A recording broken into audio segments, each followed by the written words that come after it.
காவேரி வந்து வெயிட் பண்ணி பார்த்துட்டு என்ன பண்ணுறதுன்னு தெரியாமல் அங்கேருந்து கிளம்புறாங்க. வேறு வழி இல்லாமல் இங்கே வந்து விஜய் என்ன பண்ணுறாரு, காவேரி தேடி கோயிலுக்கு வராரு. கோயிலுக்கு வந்து விஜய்க்கு எல்லா இடத்தையும் சுற்றி பார்க்குறாரு. காவேரி காணோம். எனக்காக வெயிட் பண்ணி பார்த்துட்டு காவேரி போயிட்டா போல் இருக்கு. காவேரி ஏதோ சொல்ல வந்தாலே நான் மிஸ் பண்ணிட்டேனேன்னு சொல்லிட்டு ஃபீல் பண்ணுறாரு நம்ம விஜய். அடுத்து வந்து இங்கே என்ன பண்ணுறாங்க, காவேரி வந்து வந்துக்கிட்டே இருக்காங்க. வர்ற வழியில் காவேரி சாப்பிடாதால மயக்கடிச்சு விழுந்துடுறாங்க. அந்த டைமில் கரெக்டாக அங்கே வராரு நிவின். நிவின் வந்து பார்த்துட்டு அதிர்ச்சி அடையாரு. காவேரி தானே அப்படின்னு சொல்லிட்டு, என்னாச்சு காவேரி உனக்கு அப்படின்னு சொல்லிட்டு கூட்டின்னு போயிட்டு ஒரு ஷாப்பில் உட்கார வச்சுட்டு அவங்களுக்கு கூல்ட்ரிங்க்ஸ் வாங்கி கொடுக்குறாரு. காவேரி வந்து அப்படியே பார்க்குறாங்க. என்னாச்சு காவேரி அப்படின்னு. ஒன்றும் இல்லை, விஜய் மீட் பண்ண வந்தேன், திடீர்னு டயர்ட் ஆகிடுச்சு, அப்படியே வந்து ஒரு மாதிரி ஆகிடுச்சு அப்படின்னு. என்ன சொல்கிற காவேரி, நிஜமாக சொல்கிற விஜயை மீட் பண்ண வந்த? ஆமாம், நீயும் விஜய் ஒன்று சேர்ந்துட்டிங்களா? ஒன்று சேர்ந்த மாதிரி தான், ஆனால் அவர் வந்து வெண்ணிலா விஷயம் மட்டும்தான் பிரச்சனை அப்படின்னு சொல்கிறாங்க. அதை கேட்டு ரொம்ப சந்தோஷப்படுறாரு. உண்மையிலேயே ரொம்ப சந்தோஷமாக இருக்குது காவேரி, நீயும் விஜய் ஒன்று சேரும் தான் நாங்கள் நினச்சிருந்தோம். இப்போ உங்களுக்குள்ள எந்த பிரச்சனையும் இல்லைங்க, எந்த பிரச்சனையும் இல்லை. ஆனால் வெண்ணிலா விஷயம் தான் ஒரு மாதிரி இருக்குது, அதனால தான் நான் போகாமல் இருக்கேன் அப்படின்னு சொல்கிறாங்க. இங்கே பாரு காவேரி, இவ்வளோ தூரம் விஜய் இறங்கி வந்திருக்காரு. இதுக்கு மேலே ஒரு மனுஷன் என்ன பண்ணுவார்? கொஞ்சம் யோசி காவேரி. அவர் கூட சேர்ந்து வாழப்பாரு, அவங்க வீட்டுக்கு நீ போகப்பாரு. உங்கள் வீட்டில் இருக்கவங்களாம் ரொம்ப பிடிவாதம் பிடிக்கிறதால நீ யோசிக்கிறியா அப்படின்னு. அதெல்லாம் ஒன்றும் கிடையாது. உண்மையிலே வந்து என் அம்மாலாம் வந்து பிடிவாதம் பிடிச்சாலும் சரி, நான் ஒத்துக்கிறேன், நான் விரும்புகிறேன்னா கண்டிப்பாக ஒத்துப்பாங்க. நான் தான் வேணும்னு எங்கள் அம்மாவோட சாக்கை வச்சு இங்கே இருக்கேன் அப்படின்னு ஒன்று அதிர்ச்சி அடைகிறாரு. நீ என்ன சொல்கிற காவேரி? ஆமாம், வெண்ணிலா கிட்டே நான் எல்லா உண்மையும் சொல்ல சொன்னேன். விஜய் இது வரைக்கும் எந்த உண்மையும் சொல்லலை. வெண்ணிலாக்கு இப்போ எல்லா நினைவு வந்துடுச்சு. இப்போ விஜய் எல்லா உண்மையும் சொல்லிட்டாருன்னா வெண்ணிலா என்ன முடிவு எடுக்கிறாங்கன்னு பார்த்து தான் இதை யோசிக்கிறோம். என்ன காவேரி நீ பேசுகிற? வெண்ணிலா இதில் என்ன முடிவு எடுக்க வேண்டியது கிடையாது? இல்லை, அவங்களோட முடிவு எனக்கு முக்கியம் இல்லை, அதெல்லாம் முக்கியம் கிடையாது. எப்பா உங்கள் 2 பேரோட விஷயத்தில் வெண்ணிலா வந்து முடிவு எடுக்க வேண்டிய அவசியம் கிடையாது. நீ இதெல்லாம் போட்டு குழப்பிக்காம விஜய் வாழ்க்கையை சந்தோஷமாக வாழ காவேரி அப்படின்னு சொல்கிறாரு. பார்க்கலாம் நிவின் அப்படின்னு சொல்கிறாங்க. அடுத்து வந்து இங்கே என்ன பண்ணுறாரு, விஜய் ரொம்ப டென்ஷனாக இருக்கார். காவேரி ரொம்ப பாவம், எனக்காக வெயிட் பண்ணியிருப்பா, இப்போ என்ன பண்ணுறது அப்படின்னு சொல்லிட்டு ரொம்ப டென்ஷனாக இருக்கார். காவேரியை பார்த்து சாரி கேட்கணும்னு சொல்லிட்டு யோசிச்சுட்டு இருக்காரு.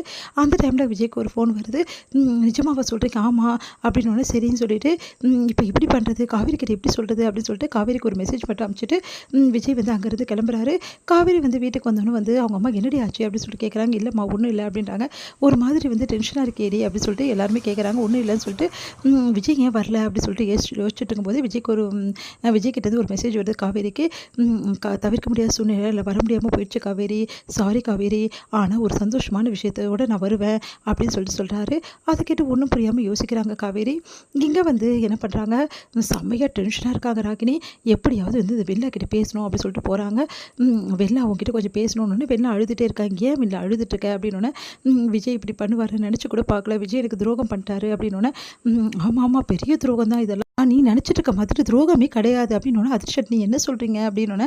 இங்கே பாரு, காவேரி கல்யாணம் பண்ணிக்கிறது உண்மை தான் விஜய், ஆனால் விஜய் வந்து எப்படி கல்யாணம் பண்ணார் உனக்கு தெரியுமா அப்படின்னு கான்ட்ராக்ட் விஷயத்த சொல்கிறாங்க. கான்ட்ராக்ட் போட்டு தான் கல்யாணம் பண்ணார் அப்படின்னா என்ன அர்த்தம்? ஒன்றை மறக்க முடியாமல் அவங்க தாத்தா பாட்டிக்காக தான் கல்யாணம் பண்ணியிருக்காரு. அதே மாதிரி கான்ட்ராக்ட் முடிஞ்சோடனே நீ போயிடுன்னு சொல்லிட்டு அமுச்சு வச்சுட்டாரு. அப்புறம் ஏன் விஜய் வந்து எனக்கு கல்யாணம் ஆகிடுச்சு, நம்ம 2 பேருக்குள்ளே எதுவும் இருக்க முடியாதுன்னு சொன்னார்? அது காவேரி தொல்லை கொடுத்துக்கிட்டே இருக்கா ஃபோன் பண்ணி, அதனால் காவேரி இப்படிலாம் பண்ணால் விஜய் என்ன பண்ணுவார்? காவேரி மிரட்டுறா, இந்த மாதிரி நீங்கள் வெண்ணிலாவை கல்யாணம் பண்ணிக்கக்கூடாது, நீங்கள் எனக்கு தான் புருஷன், என் கூட தான் நீங்கள் இருக்கணும் அப்படின்னு தான் சொல்கிறா. அதனால தான் விஜய் குழம்பி போயிருக்காரு, வேறு ஒன்றும் கிடையாது. உனக்கு ஒரு விஷயம் தெரியுமா, அந்த காவேரி இருக்காளே அவள் ரொம்ப மோசமானவ. விஜயை எப்படியெல்லாம் பழி வாங்கணும்னு சொல்லிட்டு காத்துட்ருக்கா. விஜயை உங்ககிட்ட பறிக்கணும்னு பார்க்குறா. அப்படிப்பட்டவகிட்ட நீ விஜய் விடலாமா? விடக்கூடாதுல்ல. அதனால் சீக்கிரமாக வந்து காவேரி விஜய்கிட்டேருந்து போயிடணும். அந்த மாதிரி வந்து கெட்ட பொண்ணு கூட எப்படி விஜய் வாழ்வார்? நீயே சொல்லு. உன்ன மாதிரி நல்ல பொண்ணு தானே விஜய் பார்த்துக்க முடியும் அப்படின்னு யோசிக்கிறாங்க. நீங்கள் சொல்கிறதெல்லாம் உண்மையா? ஆமாம், நான் சொல்கிறதெல்லாம் உண்மைதான். அந்த காவேரி உண்மையிலே கான்ட்ராக்ட் முறை தான் கல்யாணம் பண்ணா. இப்போ அவங்கக்குள்ளே கான்ட்ராக்டாக முடிஞ்சிச்சு, அதனால் 2 பேருக்குள்ளே எதுவுமே கிடையாது. நீ தைரியமாக விஜய் கல்யாணம் பண்ணிக்கலாம். நீங்கள் சொல்கிறதெல்லாம் உண்மைதானா அப்படின்னு சொல்லிட்டு சந்தோஷப்படுறாங்க. நான் சொல்கிறதெல்லாம் 100% உண்மை. நீ வேணால் தாத்தா பாட்டிக்கிட்ட கேட்டுக்கோ. இப்போது காவேரி விஜய் பிரிஞ்சுட்டாங்க, அதனால் பிரச்சனையே கிடையாது வந்து சொல்லிகிட்டே இருக்கும்போது ராகினி சந்தோஷத்துக்கு அளவே இல்லை, அப்படியே துள்ளி குதிக்கிறாங்க. நீங்கள் சொல்கிறதெல்லாம் உண்மையா? அப்போது விஜய் என்கிட்டேருந்து போக முடியாது, விஜய் எனக்கு தான், எனக்கு இது போதும் அப்படின்னு சொல்லிட்டு சந்தோஷப்பட்டு அப்படியே ஓடி போகிறாங்க.